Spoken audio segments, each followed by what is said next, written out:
This is an alert that was never authorized for release. What you are about to hear is not in the news, has not been filed in an official report, and if it's up to certain people, never will be. But once you know, you might understand why some who get close to Area 51 don't come back. In recent months, the number of observers of the secret base has exploded. Curious people, explorers, and even UFO hunters have started camping at strategic points in the Nevada mountains, all with the same goal: to see something, anything that could prove the legends that surround that place. But there's a pattern. Those who stay for more than 3 consecutive nights and insist on closely observing the base without proper caution simply disappear. It always starts the same way. Around 2:17 a.m., a low, almost imperceptible sound echoes in the air. It's not the wind. It's not an airplane. It's as if the ground is vibrating. Those who are there say they feel it in their chest before they hear it with their ears. Soon after, lights move across the desert. Not car headlights, not drones, but narrow beams of light that sweep the terrain as if searching for something or someone. And before I continue, if you like real stories mixed with mysteries that have no official explanation, subscribe to this channel now. Because the story I'm about to tell you might be your last chance to hear this before it gets deleted from the internet. A recent and disturbing case involved a man named Daniel. He wasn't a conspiracy theorist, but a photography enthusiast. He wanted to capture the beauty of the desert at night, and Area 51 was just a bonus. Daniel camped for 5 nights at a high point with a direct view of the base gates. For the first 2 nights, there was nothing but silence and a biting cold that seemed to get into his bones. On the 3rd, he sent an audio message to a friend, which was later recovered. Audio of a field journal recovered from a smartphone. 3rd night out here. It's amazing how heavy the silence is. Almost frightening. But I heard footsteps just now. Footsteps in the sand. There's no one around. I checked. And it's not an echo. It sounded very close to the tent. I think I'm going to sleep. I'll need more coffee tomorrow. On the 4th night, the silence was broken by something Daniel didn't expect. A flash, a cold, white burst of light, lit up his tent from the inside.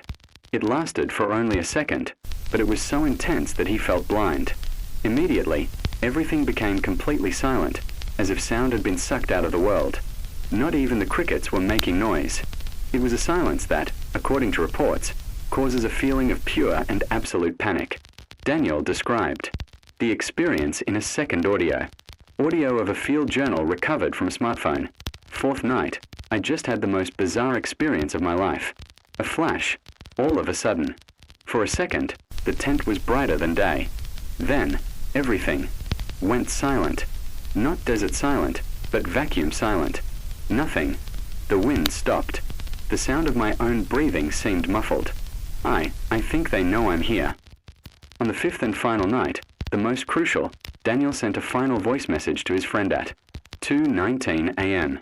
The recording is incomplete, but the recovered fragment is as follows. They're coming for me. I saw I can't explain it. It wasn't human. It was tall and had glowing eyes. The lights I saw, they're not spotlights. It's like they're scanning the area. They are very close. I saw what I wasn't supposed to. The audio cuts abruptly in. The middle of a fast, gasping breath. Daniel was never seen again. His tent was found intact, with the flashlight on and the video camera activated.